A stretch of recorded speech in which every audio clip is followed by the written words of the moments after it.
My BF trashed our apartment when I tried to take him to Japan, so I moved there alone. A year later, he wants me back, but I have a shocking surprise for him. I, Emma, 28F, never thought I'd be in this situation. My boyfriend Tony, 31M, and I have been together for 3 years. We met at a local animal shelter where we both volunteered.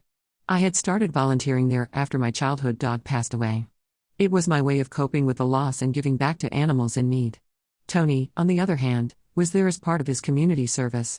He'd gotten a DUI a year prior and was fulfilling his court-mandated volunteer hours. Despite the circumstances that brought him there, Tony seemed genuinely interested in the animals. He had a way with the more difficult dogs, often being the only one who could calm them down. I admired his patience and gentleness. We bonded over our shared love for animals, swapping stories about our childhood pets and discussing our dreams of traveling the world. Tony's community service ended after a few months, but he continued to volunteer. We started dating soon after, and for the first year, everything was perfect. Tony was charming, funny, and seemed to genuinely care about me. He'd surprise me with little gifts, a book by my favorite author, a potted plant he knew I'd been eyeing, or tickets to a local art exhibition. He made an effort to get to know my friends and family, even organizing a surprise birthday party for me with their help. I introduced Tony to my passion for photography, and he took a keen interest in it. We'd spend weekends exploring nearby towns, me taking photos while he acted as my assistant, carrying equipment, and suggesting interesting shots. He even enrolled in a basic photography course so he could understand my hobby better. Tony worked as a graphic designer for a small marketing firm. He was good at his job and seemed to enjoy the creative aspects of it. He'd often show me his designs, asking for my opinion and incorporating my suggestions. I was impressed by his talent and work ethic. About a year and a half into our relationship, Tony's company went through a restructuring.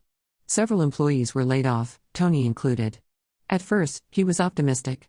He updated his portfolio, reached out to his network, and started applying for jobs. I supported him emotionally and helped him practice for interviews. Weeks turned into months, and Tony struggled to find work. He became more withdrawn and irritable. He'd spend hours gaming or scrolling on his phone while I worked from home. When I tried to talk to him about finding a job or contributing to household chores, he'd get defensive and accuse me of not understanding how hard it was for him.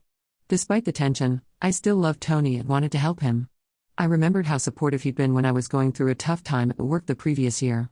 He'd listened to my concerns, helped me prepare for a big presentation, and even cooked my favorite meals to cheer me up. I wanted to be there for him in the same way. So when my company offered me a chance to work on a project in Japan for 6 months, I saw it as an opportunity for both of us. I thought a change of scenery might motivate Tony, and it would be a chance for us to experience a new culture together. Plus, Japan had always been on our travel bucket list. I spent weeks planning the trip, researching apartments, and even started learning basic Japanese. I found online Japanese courses for both of us and imagined us practicing together over dinner. I researched job opportunities for graphic designers in Tokyo, thinking Tony might be able to freelance or find short-term work while we were there. Tony seemed excited at first. He started watching anime and reading manga to prepare for the trip. He even surprised me by cooking a Japanese-inspired dinner one night. But as the departure date approached, he became more distant. He stopped participating in our Japanese lessons and showed less interest in the trip planning. Still, I pushed forward, hoping this would be the fresh start we needed. I arranged for a friend to sublet our apartment while we were gone. I organized our visa paperwork, booked our flights, and even started packing our suitcases. Tony would occasionally help, but more often than not, he'd make excuses about being too tired or busy. 2 days before we were supposed to leave, I came home early from work to finish packing. I had spent the morning in a final meeting about the Japan project, feeling a mix of excitement and nervousness about the big move. I stopped by the store to pick up some last-minute travel essentials, imagining Tony and I using them as we explored Tokyo together. When I entered our apartment, I found Tony in our living room, surrounded by empty beer cans, playing video games. The suitcases I had started packing were untouched. When I asked him if he'd packed, he exploded. He yelled that he never wanted to go to Japan, that I was forcing him into it, and that I was selfish for not considering how stressful this was for him. I was stunned. We'd been planning this for months, and he'd never once expressed these feelings. I tried to calm him down, reminding him of all the times he talked about wanting to visit Japan. I suggested we sit down and talk about his concerns, thinking maybe he was just nervous about the big change. But Tony wasn't interested in talking. He continued yelling, bringing up old arguments and grievances I thought we'd resolved long ago. When I tried to approach him, he threw his controller at the wall, narrowly missing my head. The controller shattered, leaving a dent in the wall. Scared and hurt, I locked myself in our bedroom and called my sister to come get me. As I waited, I could hear Tony stomping around the apartment, muttering to himself. I packed a small bag with essentials, my hands shaking the entire time. I spent the night at my sister's place, trying to process what had happened. My sister, who had always been wary of Tony, urged me to leave him. But I was conflicted. I kept thinking about the Tony I fell in love with, the kind, funny man who was so gentle with animals and supportive of my dreams. How could that same person have acted so violently?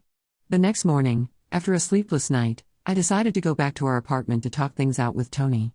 I hoped that after a night to cool off, we could have a rational conversation about our relationship and the trip. Maybe we could postpone the Japan move and focus on getting Tony some help. But when I arrived, I found that he'd trashed the place. My suitcases were emptied, clothes strewn everywhere. He'd smashed several framed photos of us, including one from our first anniversary trip to the beach. Our shared laptop was on the floor, the screen cracked. He'd left a note saying he was going to stay with a friend and that I should enjoy Japan alone. I sank to the floor, surrounded by the wreckage of our life together, and cried. I couldn't understand how things had gone so wrong so quickly. I thought about all the plans we'd made, the future we'd imagined together. It all felt like a cruel joke now. With shaking hands, I canceled our tickets and called my boss to explain that I couldn't go through with the Japan assignment. My boss was understanding but disappointed. I knew I was potentially jeopardizing my career, but I couldn't imagine going to Japan alone in my current state. Tony hasn't contacted me since, but his friend messaged me asking when Tony could come back to his apartment. I haven't responded. I don't know what to tell him.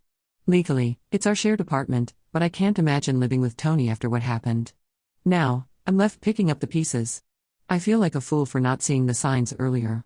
Looking back, I can see the red flags, his past DUI, his quick temper when things didn't go his way, his inability to take responsibility for his job loss. But I had always made excuses for him, believing that his good qualities outweighed the bad. I invested so much time, love, and money into this relationship, and it all fell apart in an instant. I'm angry, hurt, and confused. Part of me wants to give Tony another chance, thinking maybe this was just a mental health crisis brought on by the stress of unemployment and the impending move. But another part of me is terrified of ever seeing him again after his violent outburst. I don't know what to do next. Should I try to contact Tony? Should I let him come back to the apartment? Am I overreacting to what might have been a one-time incident? I keep replaying our relationship in my mind, wondering if there were signs I missed or if I could have done something differently. Any advice would be appreciated. I feel lost and alone, and I'm not sure how to move forward from here. Update 1: It's been 2 weeks since my last post, and a lot has happened. First, I want to thank everyone for their support and advice. Your comments helped me see things more clearly and gave me the strength to take some difficult but necessary steps. After much consideration, I decided not to contact Tony. Many of you pointed out that his behavior was abusive and that I needed to prioritize my safety. It was hard to accept this at first. I kept remembering the good times we had, like our weekend hiking trips or the night we stayed up until dawn talking about our hopes and dreams. But I realized that those memories couldn't erase the fear I felt when he threw that controller at me. Instead of reaching out to Tony, I focused on securing my living situation. I spoke with my landlord, explained the situation, leaving out some details, and was able to get Tony's name removed from the lease. The landlord was surprisingly understanding. It turns out his daughter had been in a similar situation, so he was sympathetic to my plight. He even offered to change the locks for free. I took him up on the offer to change the locks, and I also installed a security camera at my sister's insistence. My sister has been my rock through all of this. She's been staying with me most nights, helping me clean up the mess Tony left and just being there when I need to talk or cry. A few days after my post, I received an unexpected call from Tony's mother. I hesitated to answer at first, but curiosity got the better of me. It turns out Tony had told her a completely different story, that I had cheated on him and kicked him out with no warning. He claimed that I had been planning to leave him for months and that the Japan trip was just my excuse to end things. When I calmly explained what really happened, including the Japan trip fiasco and his violent outburst, she was shocked. She apologized profusely and revealed some troubling information about Tony's past. It turns out Tony has a history of similar behavior. In college, he had anger management issues that led to him being kicked out of his dorm. He had gotten into a fight with his roommate over something trivial. Apparently, the roommate had borrowed Tony's laptop without asking. Tony's reaction was so extreme that campus security had to be called. His family had hoped he'd grown out of it. They'd encouraged him to seek therapy after the dorm incident, but Tony had always resisted, insisting he could handle things on his own. His mother told me that Tony had seemed much calmer and happier since meeting me, and they had thought his anger issues were behind him. Learning about Tony's past was both illuminating and heartbreaking.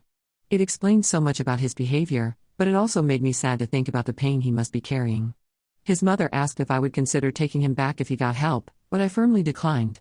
I told her that while I hope Tony gets the support he needs, our relationship was over. She seemed to understand and respect my decision. The day after I spoke with Tony's mother, he showed up at our, now my, apartment. I was in the middle of a video call with my boss, discussing the possibility of taking on some remote work since I couldn't go to Japan. I saw Tony through the window, looking confused as he tried his key in the lock. When he saw me through the window, he started yelling and demanding to be let in. I could see the shock and anger on my boss's face as Tony's shouts came through the computer speakers. I quickly ended the call, promising to explain later, and call the police. They arrived quickly and escorted Tony away after warning him not to return. This incident shook me, but it also strengthened my resolve. I realized I couldn't keep living in fear in my own home. So, I've decided to move. My lease is up in 2 months, and I'm already looking for a new place. I'm considering moving to a different part of the city, somewhere Tony wouldn't think to look for me. My boss has been incredibly understanding throughout all of this. After I explained the situation, she offered me a chance to work on a different international project. It's not in Japan, but it would still allow me to gain some global experience. She's agreed to let me take on the assignment once I'm settled in my new apartment. I'm grateful for her support and the opportunity to focus on my career during this difficult time. I'm still processing everything that's happened. Some days are harder than others. I'll catch a whiff of Tony's favorite cologne on the stranger in the street, or I'll come across a photo of us that I missed when I was clearing out the apartment. In those moments, the grief hits me all over again. But I'm also discovering a strength in myself that I didn't know I had. I'm in counseling to work through my feelings about the relationship and to build better boundaries for the future. My therapist is helping me understand why I stayed in the relationship despite the red flags, and how I can avoid similar situations in the future. I'm also reconnecting with friends I'd neglected while I was with Tony. I hadn't realized how much I'd isolated myself until I started reaching out again. My friends have been amazingly supportive, offering everything from a shoulder to cry on to help with apartment hunting. There are moments when I miss the Tony I thought I knew, the man who could make me laugh even on my worst days, who remembered every little detail about my likes and dislikes. But then I remind myself that person never really existed. The real Tony was capable of violence and manipulation, and no amount of good times can make up for that. I'm looking forward to this new chapter in my life, even if it's not the one I had planned. I'm rediscovering old hobbies and exploring new ones. I've started taking a ceramics class, something I've always wanted to try but Tony discouraged because he thought it was messy. It feels good to be doing something just for me. As I move forward, I'm trying to focus on the lessons I've learned from this experience. I'm working on trusting my instincts, setting healthier boundaries, and not losing myself in a relationship. It's a process, and I know there will be setbacks, but I'm committed to creating a happier, healthier life for myself. Thank you all again for your support and advice. It's made a world of difference knowing I'm not alone in this. Update 2. It's been 3 months since my last update, and I'm writing this from my new apartment in Tokyo. Yes, you read that right, I'm in Japan after all. The move and transition to life here haven't been easy, but they've been incredibly rewarding. After my last update, things got a bit chaotic. I had just started looking for a new apartment in my city when my boss approached me with an unexpected opportunity. The original Japan project I was supposed to work on had evolved, and they needed someone to go as soon as possible. She asked if I would reconsider taking the assignment. At first, I was hesitant. The idea of such a big move after everything that had happened was daunting. But as I thought about it, I realized this could be exactly what I needed, a fresh start in a completely new environment. Before I could make a decision, I had one last encounter with Tony. He showed up at my workplace a week after my last update, causing a scene in the lobby. He was clearly drunk and started shouting about how I had ruined his life. Security removed him, but not before he could hurl insults at me and knock over a potted plant. My coworkers were supportive, surrounding me protectively and offering words of comfort. My boss even offered to call the police, but I declined. Seeing Tony like that, disheveled, angry, and clearly not in control, only confirmed that I'd made the right decision in ending our relationship.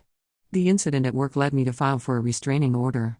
The process was stressful, involving multiple court appearances and having to recount Tony's behavior.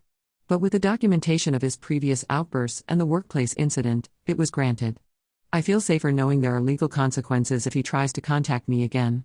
After the restraining order was in place, I felt a weight lift off my shoulders. I realized I had been living in constant fear, always looking over my shoulder, always worried about when Tony might show up next. With that fear lessened, I was able to think more clearly about my future. I decided to accept the Japan assignment. It felt like the universe was giving me a second chance at the opportunity I had to give up because of Tony. This time, I was going on my own terms, for my own growth and career development. The next few weeks were a whirlwind of preparations. I had to find someone to take over my apartment lease, sell or store most of my belongings, and get all my paperwork in order. My friends and family were incredibly supportive, helping me pack and organizing a goodbye party. As for the Japan move, it's been an adventure. The first few weeks were overwhelming: the language barrier, the crowded trains, the different work culture.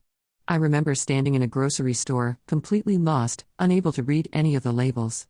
I almost had a breakdown right there in the produce section. But then a kind elderly lady noticed my distress and helped me find what I needed, despite our language barrier.